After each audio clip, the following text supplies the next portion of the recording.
Welcome to Psalm 52, and Psalm 52 is a little bit unusual. Let me show you why. By this stage in the book of Psalms, it's very easy to think we know what we're reading. First glimpse, Psalm 52 seems like a simple little psalm, 7 verses of complaint about an evildoer, and then 2 verses of praise at the end.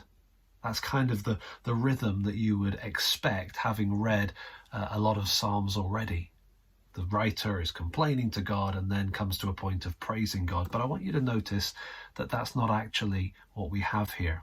So we've got the setting given to us in the superscription at the top, reference to Doeg, the Edomite, coming to Saul, and you got that little bit of detail. But notice verse 1. Why do you boast of evil, O mighty man? Verse 2. Your tongue plots destruction, you worker of deceit. We've got this you reference.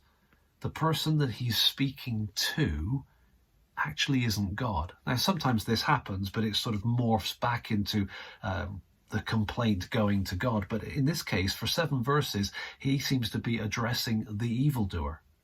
Your tongue, you worker of deceit, you love evil, you love all the words that devour a deceitful tongue. And on he goes for 7 verses.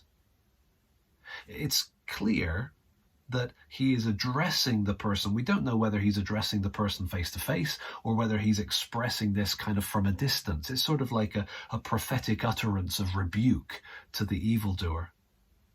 But the thing that stands out to me here is that David is clear. He recognizes that what the evildoer is, what he's doing, is in contrast to the steadfast love of God that endures all the day. That's an interesting note to have that in this first section, the steadfast love of God. There are people in this world who are very clearly functioning on a set of values that are in absolute stark contrast to the steadfast love of God. And we can rebuke that. Doesn't mean we have to go rebuking everything we see face to face, but there is a place when you're under strong antagonistic persecution. There is a place surely for allowing out the tension that you feel within, even if it's in the presence of God and not in their presence.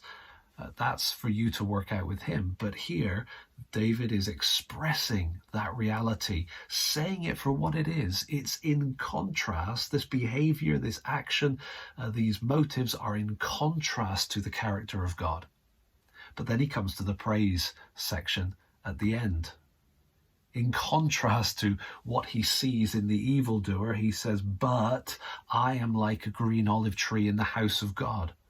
I trust in the steadfast love of God. Interesting how that's repeated forever and ever. I will thank you forever because you have done it. I will wait for your name, for it is good in the presence of the godly. Just a brief praise section at the end. But what a contrast. Where the evil ones are out there completely contrasting to the character of God, here David is able to say, but I trust in the character of God. I will thank God. I will wait for God. And therefore, I am like a green olive tree in the house of God. Sounds positive, doesn't it? Sounds much, much healthier and better. So take a look at Psalm 52. Maybe it can set a pattern. Maybe the words can be useful as you think of someone or someones who are against you or fighting against the purposes of God and you're bothered by it. Say it for what it is and then recognize the contrast to be somebody who trusts in the steadfast love of God, will thank him and will wait for him. Take a look at Psalm 52, share your highlights below or with other people, that's even better, and we'll see you next time for Psalm 53.